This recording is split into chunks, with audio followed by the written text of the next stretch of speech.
दोस्तों आप लोग देख रहे हैं प्रो बाइंस 1 मिलियन। तो फिर से एक बार स्वागत है प्रो बाइंस 1 मिलियन में। तो दोस्तों आप सबको बता दें कि अभी खेसारी लाल यादव आस्था सिंह के साथ अपने नए होली गाने पे एक रील बनाए हुए हैं, जो कि आप लोग वीडियो चल रहा है देख सकते हैं। और बहुत ही बड़ा गाना है, खूबसूरत गाना है और रील्स पर वायरल भी हो रहा है और इंस्टाग्राम पे बहुत ही ज़्यादा वायरल हो रहा है। बहुत ही जल्द इनका वीडियो सॉन्ग भी आने वाला है।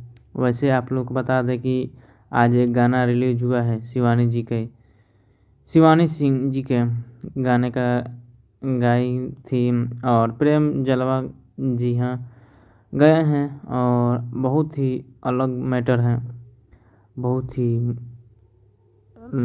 अच्छा है और समाज कंटेंट में सुलेशन यही देखा जा रहा है।